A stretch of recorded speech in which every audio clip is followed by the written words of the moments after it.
Awesome. If you're joining us just now, love you to put in the chat box where you're joining us from. I love to just see who's in the room and as I say, where you're joining us from. So put in the chat box, say hi, and tell us where in South Africa you're joining us from. So from Cape Town, from White River, awesome, greetings. Wonderful to have you with us. Another person joining us in from Cape Town, from Zambia, from Lagos, Nigeria. I haven't been to Lagos in years. Well, not quite in years, but it feels like years with everything that's been going on in the world. Kenya, welcome. Cape Town, Constantia to be specific, Bryanston, welcome, welcome. We're just waiting for a few more people to join the room. We're at about 45 people joining us from around Africa already. So as a few more people join in the room, maybe just tell me what it is that's brought you into this conversation today. What was it about the webinar or the link that you saw or the registration page that's made you say, hey, I want to be here today? So hello from Harare as well. Wonderful to have a few people here from Ghana. Another person from Nigeria, Edendale. Welcome, welcome. So as I say, while people are joining, please just put what it is that made you join us today. Love to make sure that we can get you the value that you're looking for from today's conversation by me really just understanding what it was about today's webinar that brought you into the room and that made you show up, because there are always a lot of people that say, hey, I'm going to come to a webinar. I put it in my diary. It's going to happen. And then on the day, something else becomes more important. And the thing about that thing that becomes more important is it's never actually more important. It's urgent and not important, as opposed to not urgent, but important. For those of you who use the 4 quadrants, but one of the ways I particularly manage my week and manage my day. So a well done to everyone who's joined us today so far. We're sitting on about 60 odd already. Welcome and congratulations for taking the time to invest in your business and for showing up. So a couple of comments coming through. The value destruction in businesses was what really attracted me. Being reminded and alerted to your advice. That's awesome. Thank you. The title says it all, especially during these more or even more turbulent times post-COVID. The topic really caught my attention. I'm pleased that is what is bringing you along today, because I suppose that is the idea. Currently up and running, so I'd like to understand the dangers before I destroy my business, to learn some new tricks. Busy building a small business and want to learn as much as possible, gaining knowledge not to fall in those pitfalls. The leading 4 dangers that kill businesses. I'd love to understand what they are. And there's a few of you who I know some of these dangers already, have heard some of these dangers already. And so hopefully today's a good reminder and a good connection, a good insight to what those dangers truly are. So we'll give everyone 30 seconds more before we kick off. I'd love to just hit the 100 mark with the number of people in the room. So love to see that just tick over that 100, given the number of people that we have had register for today. So give everyone 30 seconds more and then we will get going. I'm actually dialing in today from New Zealand. I'm over in New Zealand with my wife and my son. We came over here a few months back to see some family, and with everything that's happened over here, we are locked down in this country. So I'm joining you from New Zealand today. It's the evening over here, and looking forward to having this conversation with you. So for those of you who have heard me speak before, I'm Carl, and it's great to see you again. For those of you who haven't ever heard me speak, my name is Carl Bates, and I am the founding partner of Sadar. I'm a global entrepreneur, a speaker, and a director. I've authored a couple of books in the space of business and of creating high performance boards. And I think what I really like to say at this point in the conversation, when we have a discussion and engagement like this, and I do want this to be an engagement. So if you've got a question, you've got a comment as we go through the webinar today, please throw it into the chat box, and I'd love to get that comment or get that question from you and answer it. So as I say, the thing I like to just make or highlight at this point in a conversation in a webinar like this is that I am speaking about a topic that I've not only written about, that I've not only taught or spoken about and shared with businesses all around the world, but one that I'm a doer in. I come from the space of governance. I sit on the board. I'm an independent chair and director of a number of large family and privately held businesses around the world, one based on the African continent, funnily enough, right now, one in Australia, where I'm an independent director, one here in New Zealand, a small privately held family business that I'm an independent director of as well. So I come from the space of having engaged and supported and enabled businesses to succeed over the years. And that is where I speak to you from today. As it says, I'm married to Candace. We have a young son, Angus, and we love our wine. So I always think it's interesting to know a little bit about the speaker when you're on one of these webinars. And what you will be particularly excited about, those of you in South Africa, is we love our South African wine, and we've got a nice little delivery of that arriving here in New Zealand soon. So looking forward to a glass of that. So who is Cedar? Cedar is an integrated boardroom solution provider across the African continent. We guide and we appoint and we educate boardrooms, making us the invested partner in the boardroom in Africa. We're all about guiding boards and growing business. And I think that there is an insight in that comment that's really important. That boards aren't just there to be there for no reason. Good boards drive business growth. And our job at Cedar is to make sure that happens by navigating and supporting boards through practical advisory and governance services. And so with that in mind, let's jump straight into it. Who is ready for danger number one? I've got to make sure that you're still engaged and listening and ready to hear it. So if you could just put into the chat box for me that yes, I'm ready, or I'm not, that would be great. Let's just make sure that those fingers are engaged. And yes, okay, great. So, okay, and a couple of sarcastic comments with that as well. That's all good. That makes sure you are listening. So the first danger is this one, and it is letting your personal agenda sabotage your business growth. Now let's let that sink in for a moment. Letting your personal agenda sabotage your business growth. For many of us as entrepreneurs and inverted commas business owners, we too often allow our ego, our personal agendas, what we are trying to achieve, to get in front of our business, to stop our business from truly adding value, from being able to unlock the opportunity. And indeed, we get caught up in our own significance and importance in our business. And while it's true that as entrepreneurs, it's our energy, our passion, our drive that makes our businesses successful, that gets our businesses going, that saves them when they're in trouble.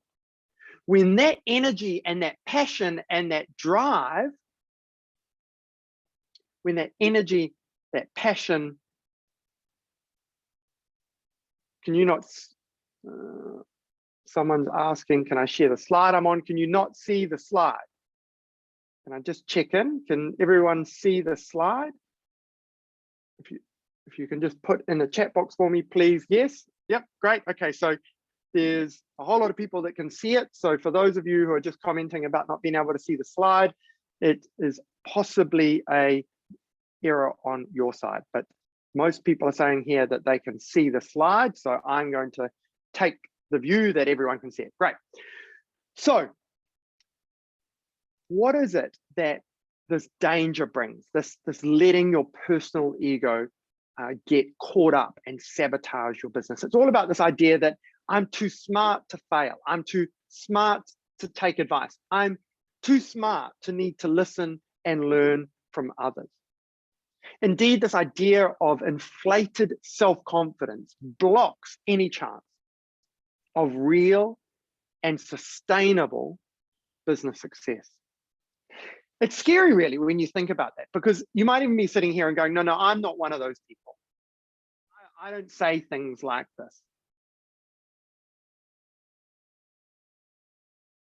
I don't say I'm too smart to need to listen and learn from others. Who specifically, then, other than me, because clearly you're in this today and hopefully you're learning something, have you asked a question of in order to learn something about how to do your business better? Who is it that you have connected with and taken advice from?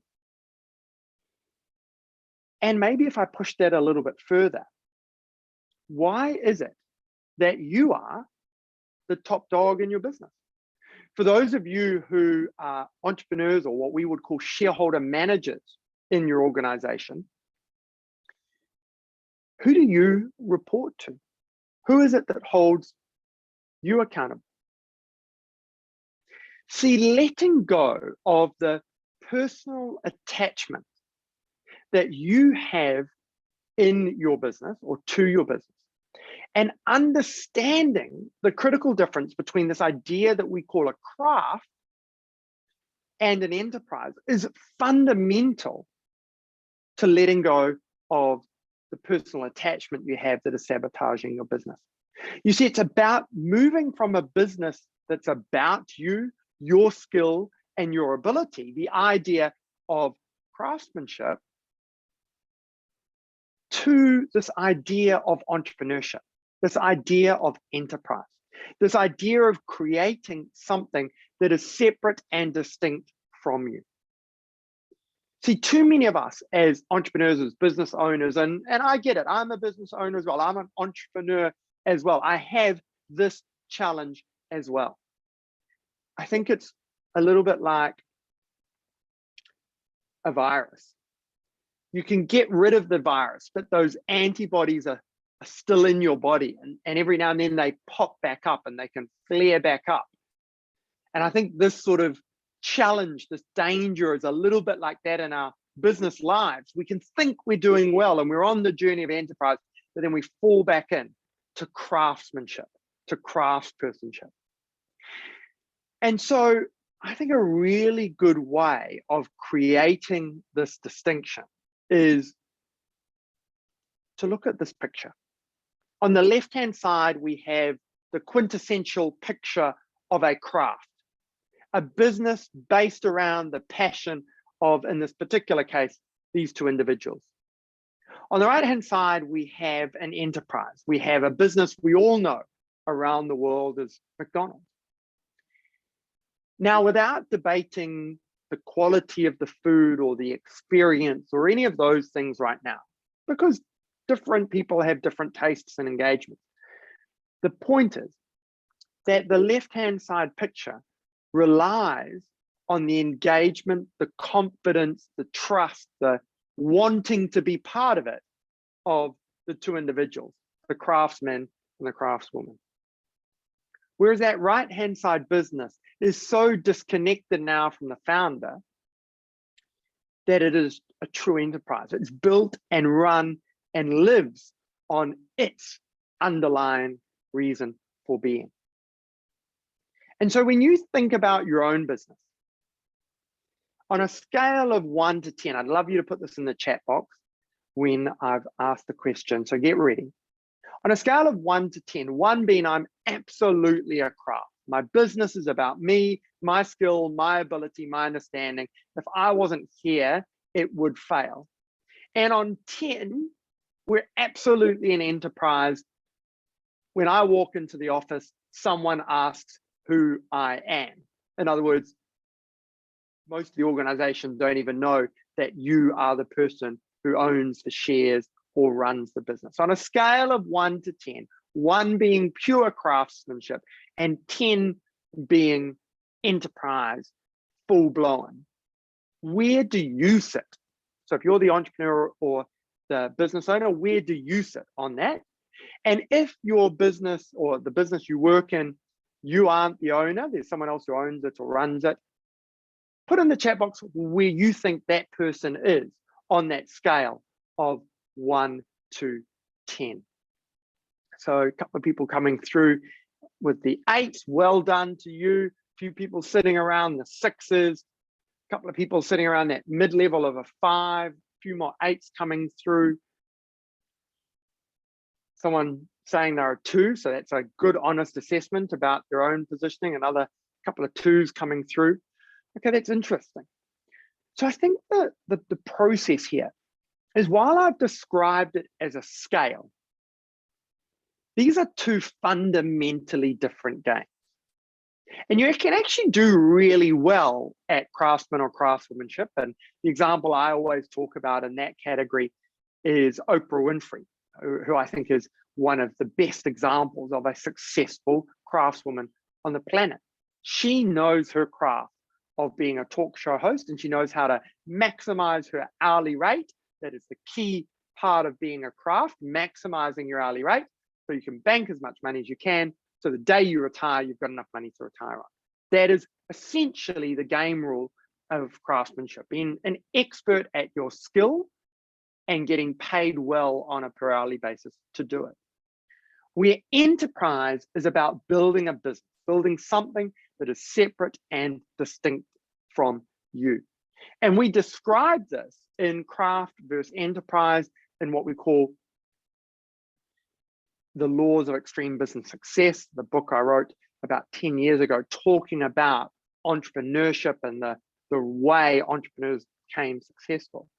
And it makes a key distinction and summarizes this key distinction between craft and entrepreneur. It says the existence of a craft depends on the active involvement of the owner, because he or she represents the enterprise required to keep the business going. Whereas an enterprise is a business with a promise and a structure that makes it sustainable beyond the person or persons who founded or operate it. And so there's a really important insight for you about understanding that distinction, so you know what game you're looking to play and you play by the game rules of that journey. It's a little bit like rugby at the moment. I think those in the Northern Hemisphere don't understand what the rules are. Certainly the Northern refs don't. And us down here in the Southern Hemisphere, for once, South Africa and New Zealand, the Springboks and the All Blacks are on the same page with getting ticked off by the refs. No, but on a serious note, you get my point. If you don't understand the game rules, how can you win the game? And the understanding of what game you're playing is the first thing that you have to do, the first escape from that danger. The second danger is this idea of not knowing your numbers and how that kills the future of your business. And I'm always surprised by the number of people who are reportedly in business that don't understand their numbers. I sat down today and chatted with a guy about his business. He's in the trades, small business in the trades. And we were talking about his business and his numbers, or the fact that he didn't necessarily know what the numbers were. And the particular question I asked him was, today is the 24th of November. What was your revenue and your profitability for the month of October? And he couldn't tell me. And I said to him, imagine if I was the manager of your business right now. Imagine you were the shareholder. And imagine you just asked me how the business was performing. And as the manager of your business, the business you are the shareholder in, I said to you, I don't know. How impressed with my performance would you be? And he said, not very.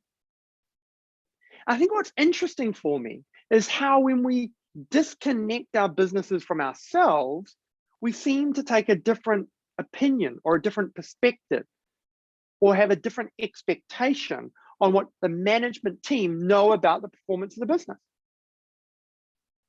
Yet in your own business, for some reason, you're different, you're special, you're unique, and it's okay not to know your numbers.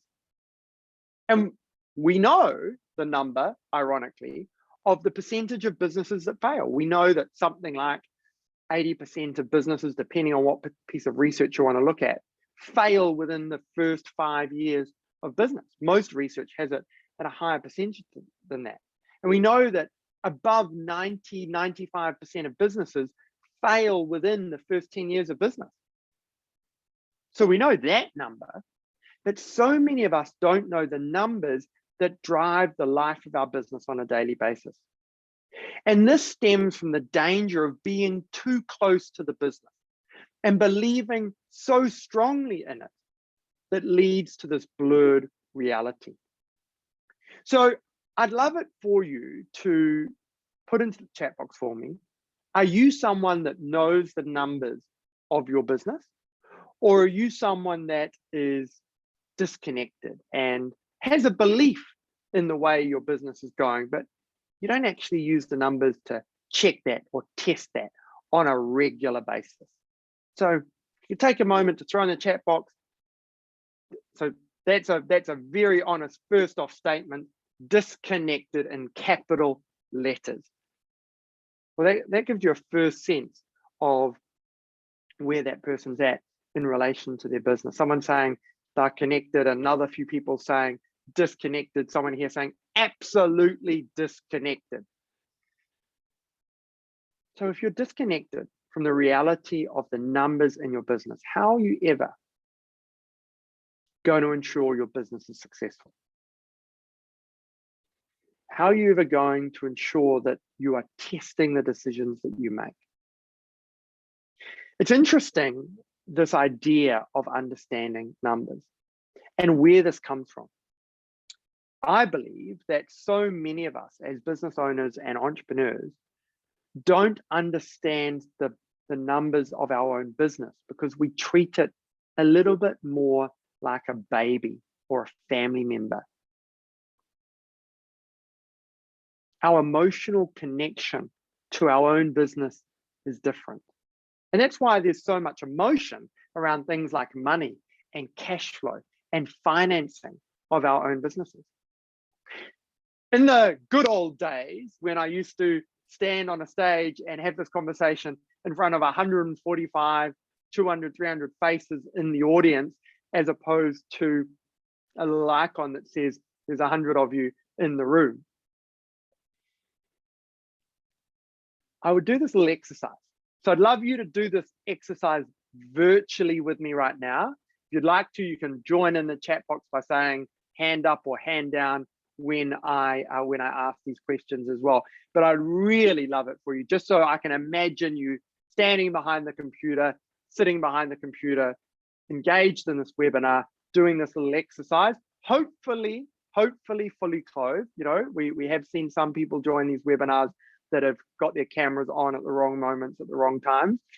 But so I'm imagining you do this exercise with me as we go through these questions.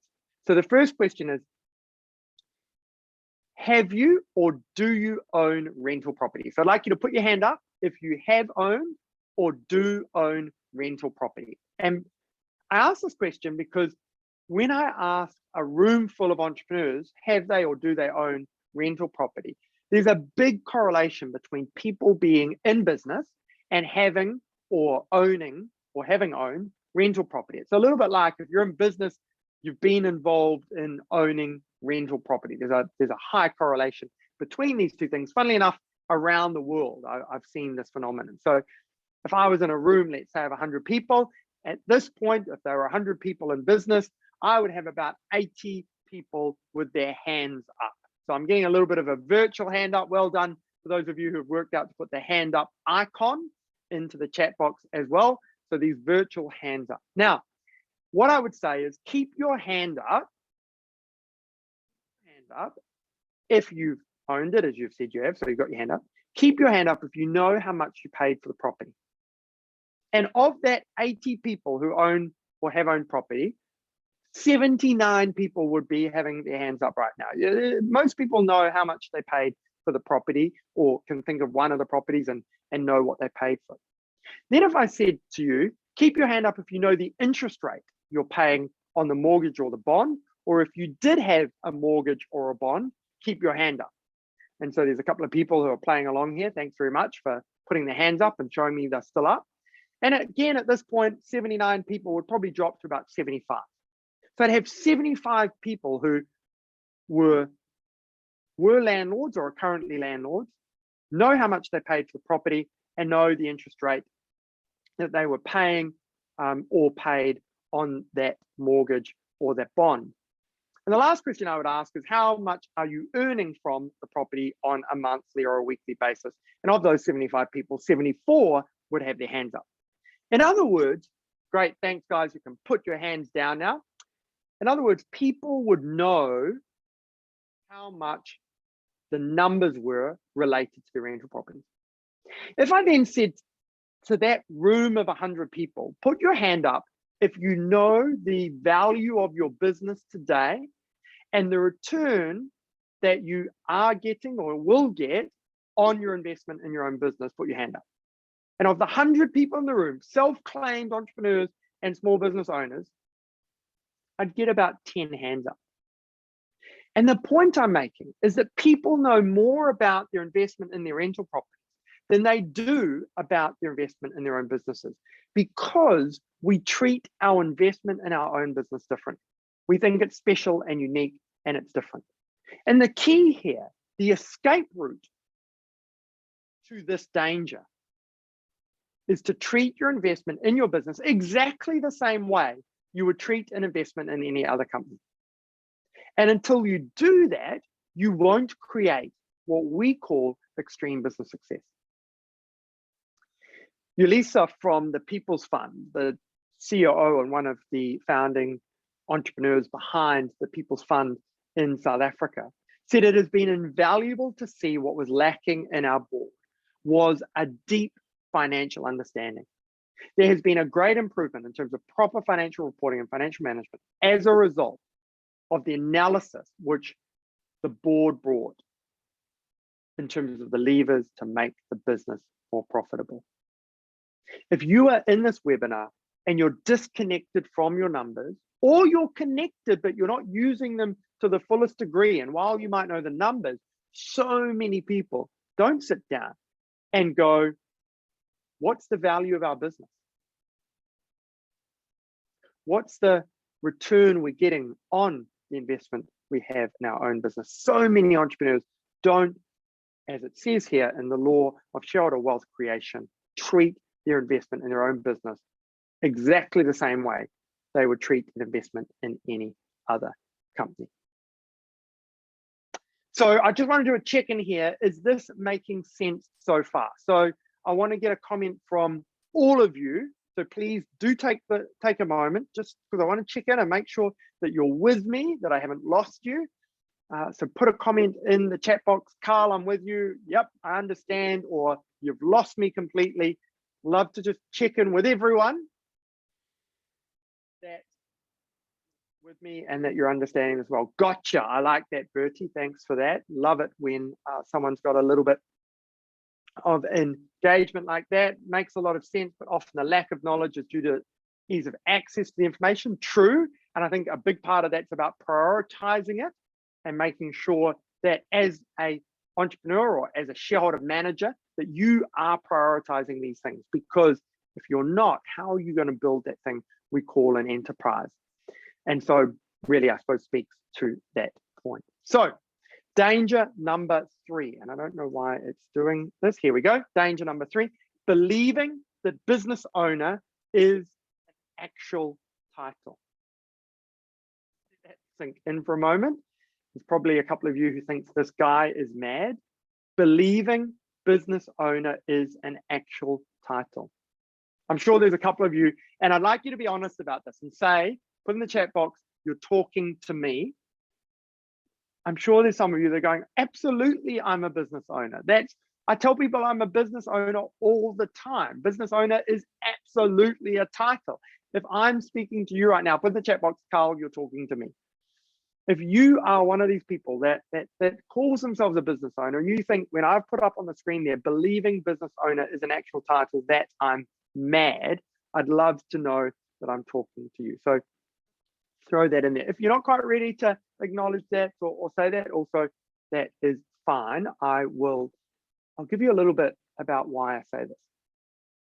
Because the thing about business owner is slang that you and I use as shareholder managers in our own businesses to justify the way in which we run our own business.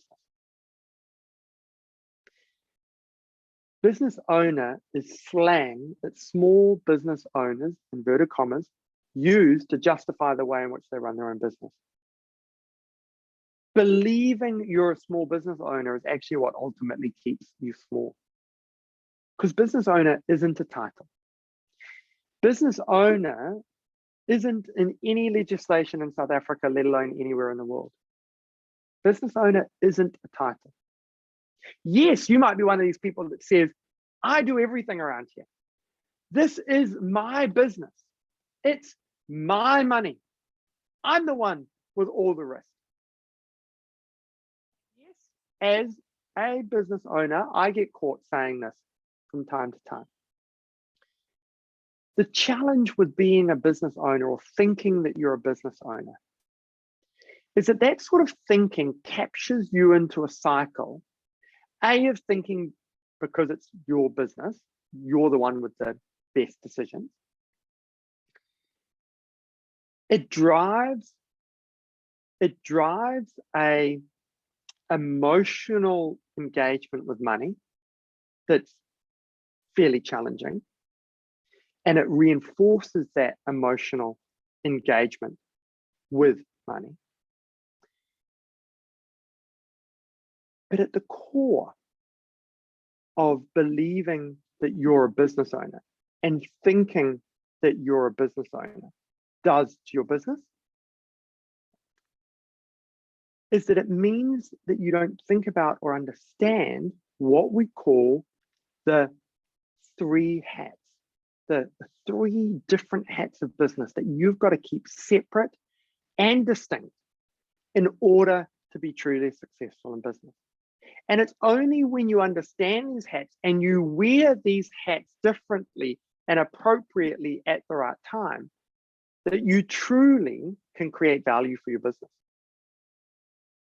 Because if you don't create that distinction and you keep calling yourself a business owner, what ends up happening is you start making decisions like, I'm the one who has all the money at risk, or it's my business, so I get to make the call, that often aren't even in the best interest of the outcome that you're looking to achieve.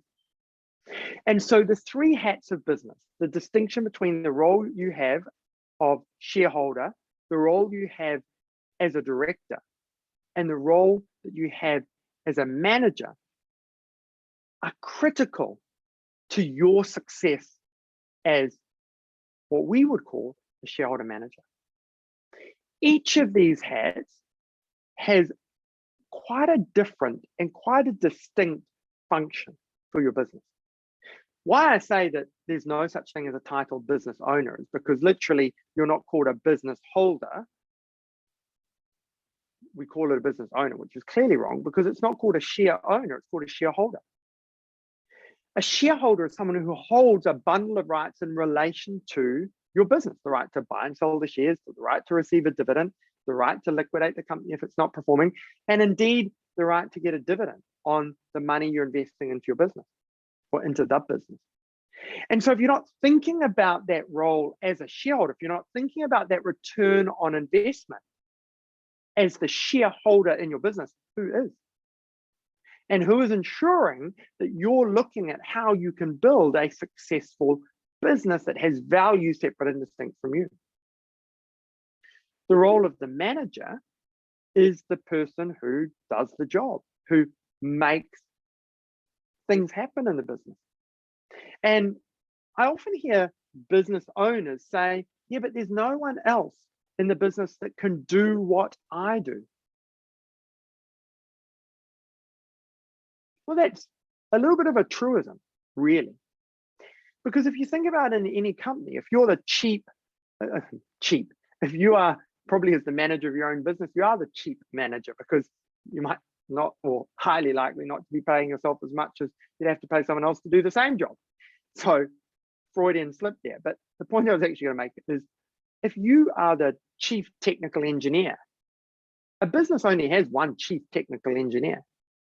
And that chief technical engineer is going to know more than the next person, because that's the whole point of having one person to do a job.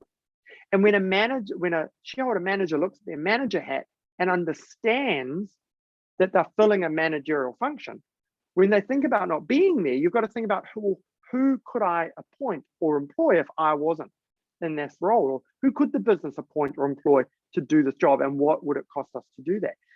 Because you're fulfilling a function, you're fulfilling a job. And in that job, in that managerial job, you're accountable to that person in the middle, or that person in the middle with the other directors sitting around the table, the hat of a director.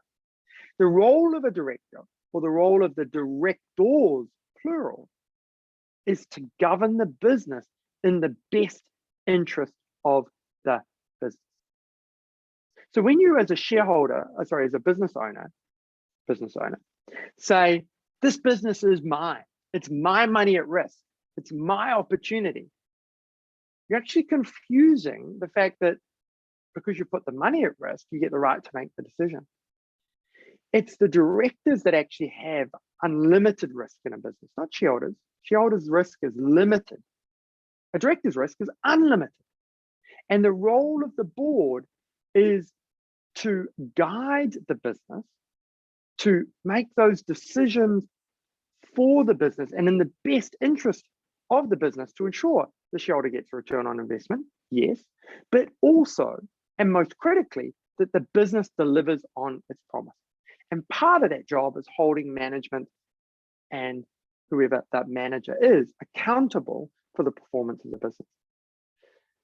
Every day, as entrepreneurs and business owners, we make decisions in each of these three hats, and we jump between the hats without even realizing. My challenge to you in your own business is to start thinking about, when you're making a particular decision, what hat are you wearing? And maybe even one step more, so one more practical thing you can do in this line of thinking is to think about that shareholder hat. And even if it's once a quarter, sit down, not in your office, not where you would normally sit down to do your work, somewhere that you create a space, might be a particular cafe, or it might be someone else's office, or it might be in the lobby of a nice hotel room, where you go and sit and you look at your investment in your business and the return that you're getting, and start to wear that shareholder hat and challenge yourself about that investment in the business. The biggest challenge here, three hats, is to stop yourself from moving one to the other, to stop yourself just flowing constantly between them. The only way to do that is to have more than one director. And by that, we mean a non-executive, independent director. Someone whose only job, when we're talking about the role of the board being to do what's in the best interest of the company, is to have a directors, sitting around the table, who are only there as directors. They don't wear the manager hat, they don't wear the shareholder hat, they only wear the director's hat. And it's interesting when we take examples like from the Mohanani group, when he speaks about the implementation of a board and the role directors brought to his table, he said the value that has been added by his board is immense. One of the most important tasks was helping us to separate the operational and the strategic issues. Now, this is a big business. And he went on to say, this has allowed the management team to concentrate on the operational elements of the business, while the board has been end goal driven, focusing on strategic outputs. My challenge to you is that if you don't have the three hats separate and distinct in your business, if you don't have those independent non-executive directors sitting around the table, you get caught in this danger of being too close to the business, believing in it too much, and ending up often saying this thing around how much you are doing, that it's your business, that it's your minute, that you're the one with all the risk, and that emotion that language, that decision-making gets bundled, and ultimately you're the one who loses out. And so that brings me to the fourth danger. And the fourth danger is this idea of trying to climb alone. It's interesting with this picture. I suppose the idea of this picture is to demonstrate what I think is crazy risk of climbing alone. This guy's clearly done this before, but that picture really does give me the heebie-jeebies looking at that and just thinking far out. The danger of climbing alone really is illustrated in that picture. I suppose I get a little bit of comfort from the fact that there must have been someone else there because someone is taking this picture. But I think you get the metaphoric point. Trying to climb alone is the fourth danger. And too many of us do it. Whether it be trying to do it in the context of not wanting someone else to see into your business, not wanting someone else to see the numbers and see the challenges, whether it be not believing that the sort of thing that we're talking about today applies to you, that your business is special or different or unique, whether it be that you've done it the way you've done it for so long that you haven't thought about a different way of doing it. The reality is that the companies acts around the world don't say that that a business is led by a board of directors. The companies acts around the world say boards are led by a board of directors, plural, because it's a group of people who are there to go on this climbing journey with you. And so this first danger is wanting to do everything in your business yourself, and most importantly, thinking that you do it best. Now, I have this problem. First to admit, I think that I do a hell of a lot of what I do the best that I can do it. But more and more, I realize more and more every day, there's a hell of a lot that what I think I can do the best in our business, there's other people that can do 5 times better than me. But all of us have our skill and we have our area of expertise, and it's great for us to be the best in some. But what I'm talking about in this context is not that thing that you do well because you've been doing it for 20 years and the apprentice who's come into the business has been doing it for a year. Clearly, the person who is doing or done something like a trade or a skill, or you've got that experience, and that's great. And you may well do that thing the best, but that's not the point of this message. The point of this message is about the idea of business itself. Your business. The decisions in your business. And it's ironic, really, for 2 reasons. One of them, is that most of us actually don't know what being in business is about. Most of us actually don't know what the role of a director really is. I'd love you to put in the chat box whether or not you've ever done some director training. So say yes, director training, or no, director training. And if you've done your director training with Siddhar, then you can put yes, director training with Siddhar. Love to see who of you have done some director training with us. Or no, never done director training. So there's a few people that have done director training with Siddhar, no director training, no director training. Yes, director training, great. Yes, with Siddhar, with IODSA and overseas as well. Great, no director training. So it's really cool to see so many people who've done training. Great to see so many of you who have done training with Siddhar specifically as well. That's awesome. Thank you for joining us back in for today's webinar as well. Love to hear your thoughts offline about the way we've presented today as well, and the new branding and the guiding boards growing business coming in as well. Please feel free to share your thought with me. Send me a message on Twitter or on email. If you're not following me on Twitter or following Siddhar on Twitter, it's a good opportunity to do that while you're on the call with us now. We'll put up those 2 handles for you in the chat box. So if you are a Twitter person, you can jump on there and make a comment for me about today's webinar so that we know that you were with us. That would be awesome. But what amazes me about people in business is the number of people who are in business, who've signed that form at CIPC or the company's office, wherever you happen to be in the world. CIPC for those of you in South Africa, company's offices for those of you in other countries, or the company's registrar for those of you in the likes of Ghana, have signed that form to become a director and think that through some form of divine intervention, you now know what it means to be a director. And I think that's where the real danger is for so many of us in business.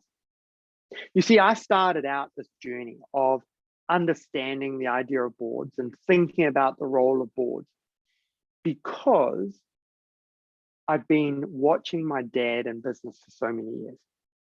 The ups and downs of him being in business and building what I think he thought was an enterprise, but actually at the heart of it was a large craft. It actually just happened a little bit down the road from where I am right now.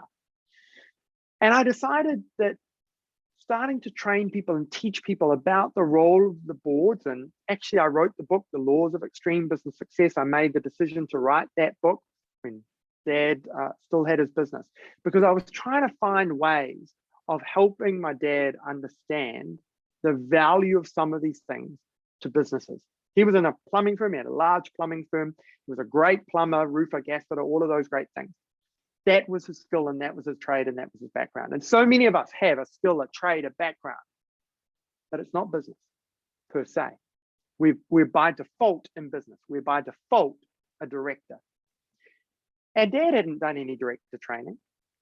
And so I thought, well, how can I get him to learn some of this stuff? And I thought that if I put him in a room with 100 odd other people, he might not listen to me, but he might, through osmosis of the fact that other people like you give me the honor of sharing with you some of these ideas to help you with your business, he might take a few of those ideas on board. And he started to get it and to understand that there was something about these ideas I was sharing. I'm going to share the key idea with you in a moment. The key idea to this fourth danger that drives business to the next level, that carries business to the next level, the escape route to this fourth danger. And this was the core of what I wanted to get my dad to understand about his business. And I'll never forget the day that it was a Sunday afternoon, beautiful sunny day in my hometown of Whanganui. And we had taken the jet ski out on the river and we were just putting it back up onto the trailer. And we're parking this jet ski up onto the trailer. And Dad said to me, you know what, that next thing that you're running, that thing being director training, that next thing you're running here in New Zealand, I'll come. And I was elated. I'd got to the point where my dad was going to come and learn something that I truly believe would help his business, help him remove some of the stresses and enable him to create success in his business. Well, that's probably a bit harsh, not create success, to create enduring success. So I hopped on a plane, again, the days that you could fly out of New Zealand easily, flew over to South Africa to deliver one of these things in Cape Town. And that weekend, I got a call from my mum. My dad had had a stroke that on the Richter scale was about a 9.5. So that meant that Dad had gone into a coma and still today can't really talk or walk to the degree that he could. And he certainly can't talk anywhere near making it easy to communicate. You know, a 30-second phone call with Dad is a long one. And his wonderful wife, Shona, is wonderful in supporting him and helping him. And he's living a great, fun, enjoyable life now, but it's without his business. Now, arguably, it was the stress around his business that put him into this space. But at 51, he had a stroke that knocked him for 6. What happened in the weeks following that stroke was his business was destroyed and ultimately was liquidated. because he'd built a business about and around him as a great craftsman, but he was trying to play the game of enterprise and didn't know the game rules. It's interesting that because someone's a plumber, they think they know how to run a plumbing firm. That because someone's a baker, they think they know how to run a bakery. That because someone's a lawyer, they think they know how to run a legal practice. Or because someone's a politician, they think they know how to run a country, but that's an entirely different argument. The point I'm making is if you're in business and you want to succeed in business, you've got to understand what the game rules of business are. And at the core of those is understanding what this thing called being a director means. And then using this idea of a board and the role of independent directors, creating a high performance board to be the people who stand around the business and hold you accountable as the manager or whoever the manager is, if you're not that person, to ensure the business is successful and creates value for the shareholders and for the other stakeholders. Gavin Green, one of our clients from Pretoria in South Africa, said we were doing everything ourselves, always dealing with the urgent stuff. I talked a little bit about that idea earlier, and we were too tired to be doing it anymore. We were the bottleneck.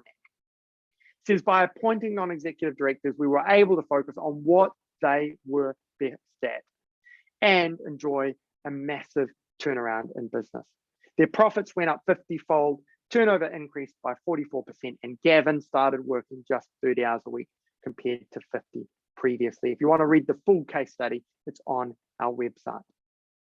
The point I'm making to you is there is a solution. There is a journey that you can go on that enables you to unlock the value in your business and create a sustainable and lasting legacy, to do what business is about and create an enterprise with true shareholder value. And so your steps to scale and maximize your shareholder wealth, and I'm going to share these with you.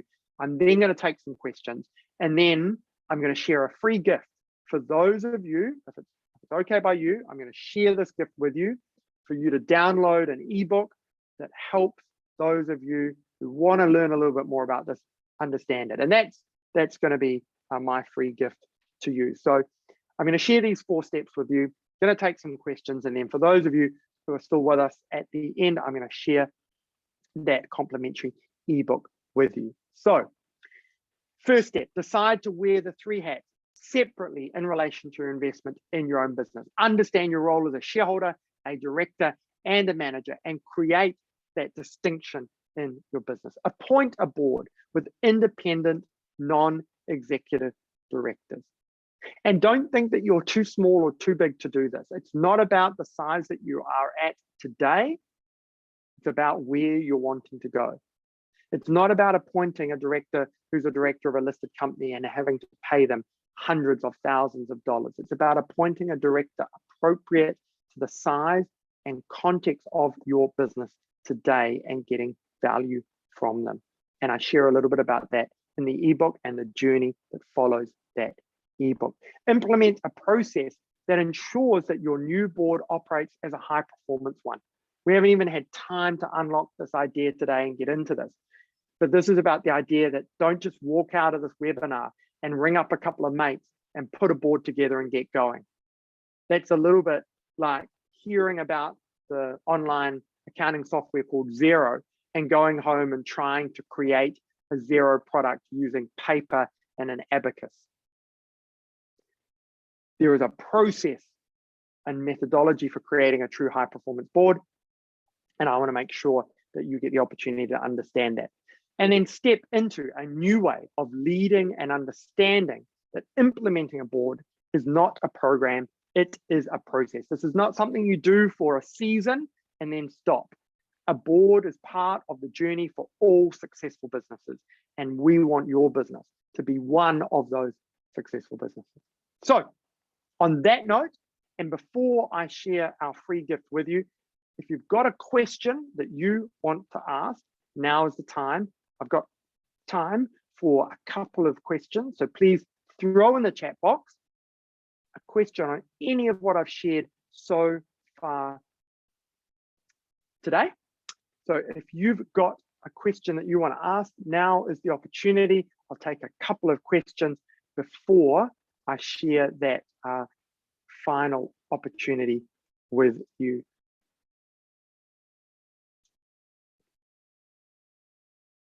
So throw your question in the chat box. There's a question here. Please, can you leave the 4 points up a little longer? I'm happy to. I'll throw back to those. I don't know why the middle one is gone. There we go. Cool. Why does a shareholder meddling in management cause so many problems? It's at the core of this idea that a shareholder has right to run a business. And in fact, that a shareholder is the best person to make decisions about a business. The role of a shareholder is the holder of rights. They are about getting a return on investment, not about managing a business. It's a little bit akin to the idea that my sister, who's brilliant, she's a designer and a teacher here in New Zealand, winning lotto tomorrow and coming along to me and saying, Carl, I've won lotto and I want to invest my money and I want your help to invest because you've done some great things and invested in some great things and made some good money. So I'd like you to help me. And I say, okay, I'll help you. And I help her out and we decide to invest in a few things and we don't put the money in different places. And then she says, I actually want to buy some shares in your business because, you know, I've seen what you've done and blah, blah, blah. And I want to invest in your business to get a bit of a return. I can see that you could grow so much if I was to invest. And I go, Gemma, you know, I don't think this is the best idea. You're my sister, you know, let's not create this challenge, blah, blah, blah. And she goes, yeah. And eventually I succumb because I've got an opportunity or whatever, and I let her invest. And then 6 months later, she rings me up and she says, hey, Carl, I've been watching this thing called Dragon's Den. And it looks like when people invest in a business, they get to be a director. So surely because I put that $1 million from my lotto money into your business and got that 25% shareholding, I should be a director on your board. Now, I'm not saying my sister would be a good director or a bad director. The point I'm making is, what qualification does investing the money and being a director have in common? Like, why does the fact that you've invested the money mean you're the best person to be a director? So understanding the different hats and making sure the best people are sitting in the roles to fulfill the role is critical. Someone says, due to the fact of liability as a director in SA, I asked to be a non-exec board member. John, if I'm reading your question correctly, there's no difference in the liability between being a director and being a non-exec. So if you're a non-exec board member in South Africa, you would still be caught by the context of being a director and or officer, and you would still be liable. The thing to understand about liability is that your liability is not for the decisions you make, your liability is for the process you follow. And so it's really important to understand point 3 here, ensure a process is put in place to ensure the board operates as a high performance one. We have huge insight into chairman and chief executive interactions, some great guidance on that. I will get our panel manager for today's call to share with you a link to an introduction to the contribution compass and some thinking around how those different profiles show up in the boardroom that might help you with that. Also happy to have a conversation with you offline. And there's a question about the cost of implementing boards and what's the cost involved in the implementation stage of a board. Very contextual to the age and stage of your business. My short answer is a lot less than what you think it is. A lot of people think that the cost of implementing a board are a lot higher than they actually are. And a lot of what you should be doing for a board is stuff you should be doing anyway. Because if you're not looking at your numbers, which you need to be giving to a board, then you don't understand your business anyway. Last question I'm going to answer now, and we'll take those other questions offline. If you've got any other questions, shove them up, and one of us partners at Sadar will be in touch with you. There's a number of us partners that are all directors, skilled, and understand the stuff like I do as I'm sharing with you today, and one of us will give you a call. The last question I'm going to answer is the responsibility of a CC in South Africa the same as a PTY? The answer to that is yes. There's no distinction in the context of the law, despite the fact that some people think that there is. So on that final note, the gift that I'm promising you, we are going to be sharing with you over email after this call a link to download the 4 dangers that kill businesses and destroy value. So you'll be getting a link to this ebook so that you can read up a little bit more about these 4 dangers, get those insights. And if you've got any questions on this journey, if you want to understand more about being a director, learning about being a director, appointing a board into your own business, feel free to flick us an email, or as I say, please post a comment on Twitter to our handles. My handle is @Carl_Bates and the group Siddhar's handle is @Siddhar Group. So please do go on to Twitter and post a comment just so we know that you were here. Post your questions as well on Twitter to @Siddhar Group and @Carl Bates, and we'll make sure that those are answered. Thank you so much. I hope you got some real value out of today's webinar. Have a great end to the week and use these insights to ensure that your business is successful and that you don't kill your business and destroy value. Have an awesome day. Thanks so much.